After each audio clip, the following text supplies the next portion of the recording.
What's up, guys? MMAGAME here, bringing you another video. This video is gonna be a top 100 leaderboard run on PS4. I'm gonna be featuring some of my fights I had from last season. I believe this was season 7, the last season, and when I did a little run to make it into the top 100. Now, I wasn't able to stay in the top 100 because mainly I like to use a lot of different fighters, as you'll see in this video. The reason I mainly don't really stay in the top 100 is because I like to just use a bunch of different fighters, and if I really just wanted to pick the same fighter over and over, like McGregor or something, and stay in the top 100, I probably could. I'm actually positive I could, but to me, I just can't stay fresh with the game when I do that. So I have to use different fighters. And in this fight, I am using Mike Perry to start the video off.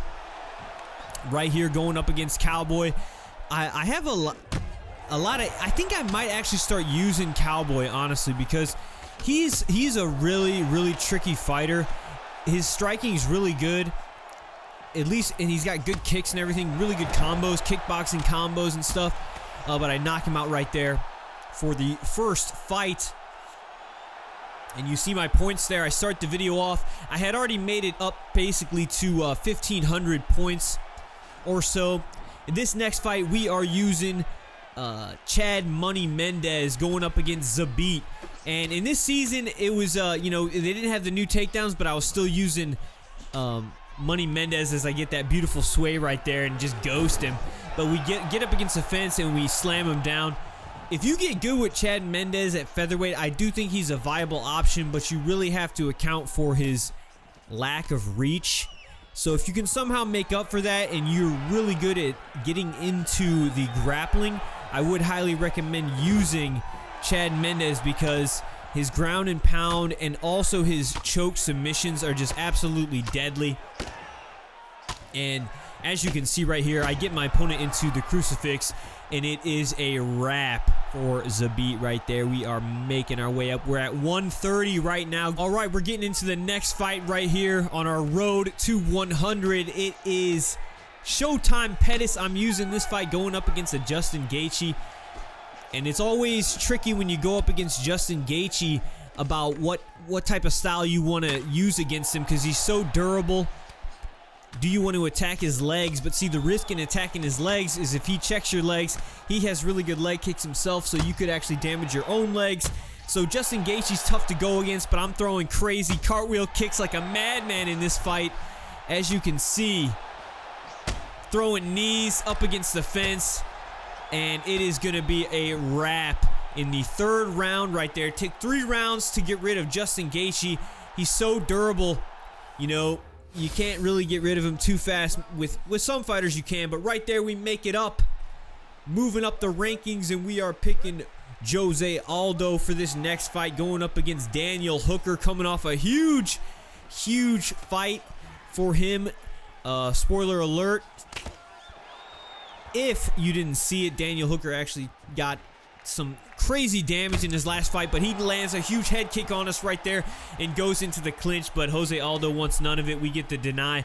But yeah, basically Daniel Hooker is just incredibly durable, and he took so many shots and did not give up and made Edson Barbosa really work for that win. And you know, there were some points where, you know, he could have possibly came back. It only takes one shot, especially if Edson was gassed. You know, he still was in that fight, so it was just a crazy fight. But I will have to say that toward the end of the fight, I think he was taking way too much damage, and I actually would have liked to see the corner throw in the towel on that one and protect their fighter a little bit more, since the ref, in my opinion, was, you know, if the ref's not doing it, I think the cornermen have to step in and throw in the towel. But let me know what your opinions are on that topic down in the comments below. Also, if you guys are enjoying the video, make sure to hit a like. I want to thank you guys for all the support on the last video. And we are rocking Daniel Hooker up against the fence right here at the end of round number 1. We drop him into the fence, but he survives. Look at that, Daniel Hooker. So durable, even in the game. No, but I do actually think he should be buffed. He needs to be buffed for sure. If you think about it, his heart stat and his toughness stat should definitely be buffed, but we just put him out of there, right? That was, oh, look at that with a walk-off. Stop, Jose. That was a cheap shot. The ref didn't even stop that. That was crazy. He walked away and then went back for the finish. That was absolutely deadly. But let me know if you think Daniel Hooker needs to be buffed as well. I mean, seriously, I don't know what his toughness stat is or what his endurance stat is or heart stat. I think there's all those stats should probably be buffed from that last beating. Also, his chin stat needs to definitely be buffed, as well as body health as well, because he was taking body shots like a maniac. So, hey, I think Daniel Hooker needs a serious buff after that last performance, but let me know if you guys agree in the comments down below. So this was a crazy next fight right here. Shout out to the Silensta. I fought this guy multiple times, and he put up, he has quite a few wins over me, but this fight was a bit, you know, a bit unfortunate for him. But I noticed a little thing he was doing. As you can see, he starts to dip right there. See, he dips to the right, boom, and I pick up on that right away and throw that overhand, and he dipped right into that right hand, and that was pretty much like a flash knockout right there. Seriously, with the power of the overhand, and he put it, and the vulnerability going straight into it. That was a wrap. So that was crazy timing on that. Just a tiny little thing I noticed, and I was able to get that win over him. But next fight, here we go. We are going for the title up against Khabib, and I have probably a fighter I probably should not have picked for this title fight, but he goes right in and lets me know what he's all about, shooting for that takedown. But we do manage to, well, maybe we don't manage to get back to our feet. He is looking to Khabib smash. Now we're back to our feet. Boom, we get a little catch kick, but we get caught trying to get the cartwheel. We got caught with our hand in the cookie jar, and Khabib it's just all Khabib smash right there, and he smashes us out. We could not get rid of that Khabib. Hey, it is what it is. Sometimes that's just how it happens. Khabib is a little bit OP with the stats, but it is the ground game. You can survive, but you know, hey, it is what it is. You can't win them all, and Khabib gets the Khabib smash on us. Here we go, next fight right here. I'm picking Nate Diaz going up against Tony El Kakui Ferguson, who both of these guys probably are going to be fighting sometime pretty soon. I'm not sure if their fights have been officially announced yet or anything, but I'm pretty sure both of them do want to come back. I wouldn't mind actually seeing this matchup. Larry, what the hell is your Larry? Larry, you can't just... Oh, Larry! Stockton, mother. So yeah, I'm not sure if their fights have been announced, and I'm not sure if Nate Diaz, if this would be the best fight for him to come back after not fighting for so long. But let me know who you guys want to see these guys fight as well. I'd like to know what you guys think down in the comments. Thank you guys also for all the support on the live streams, everyone coming out to the live streams. If you guys want to check those out, I usually do those around at night, sometimes a little bit late, but I do plan on doing more live streams. So let me know what time you guys what time you would want to watch a live stream most down in the comments, so I can see if I can see where everyone's at and where the majority of people would like streams to be at. But right here, I get him in to the triangle choke with Nate Diaz. And if you guys didn't know, if you put him in the triangle choke and you follow it all the way through without switching, you get that animation right there. That is pretty cool. A little Easter egg that they added into the game. If you guys have not seen that, it is pretty cool. He pretty much does his trademark. He doesn't actually give the finger because it's it's a video game. They have to rate it a certain rating. So he kind of throws up a hand gesture, and then he flexes, similar to what he did in a real fight. I believe up against I forget his name, but let me know in the comments. I forget the guy's name he actually fought. But this fight we are going up against, we're picking Nate Diaz, and this time our opponent picked the Motown Phenom. And he puts us up against the fence, and what is this? Nate Diaz drops down into a guillotine. The patented Nate Diaz guillotine. He has gotten it up against the fence like that before, and he rolls him over. The Motown Phenom, round one, is already in trouble. And it is all over. We get the tap right there. with Nate Diaz. And so we are going to keep moving on up, getting some more ranked points, trying to get to the top 100 on this road to top 100.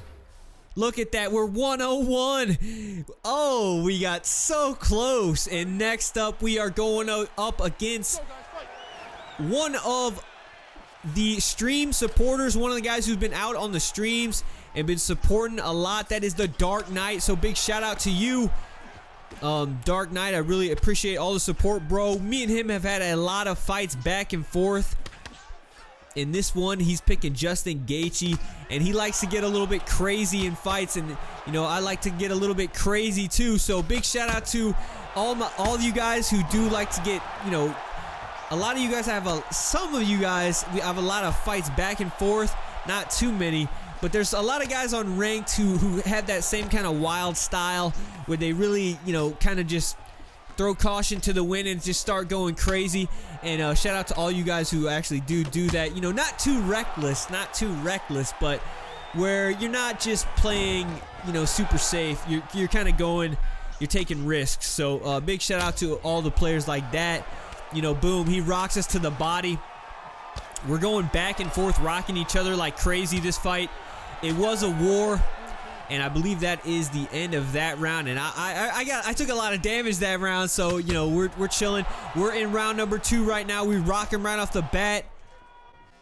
Boom, and he goes for it. The somersault rocks me right there with Nate Diaz. I believe that had just recently been added, was that somersault. But we rock him right there, back and forth. He's going for, look at this spin to win, tornado elbows into the front flip. He's going wild right here. And we are just, this is a barn burner for sure. Boom, boom, boom, boom. I rock him again with the shots. The boxing of Nate Diaz, but Gaethje's got that crazy durability. He can take so much damage and just won't go down. Multiple rocks, wobbling, stumbling around. Classic Justin Gaethje waves forward, gets the rock on Nate Diaz, landing body kicks. Look at that, leg kicks, boom. We're trying to get 1-2s, but he's throwing bombs, but we slip in a little counter right there, drop him, and it is in the ground game. But look at that, end of the round, not enough time to really get any of the ground game going. So here we go. Third and final round. Look at that. He tries to glove touch karma, bro.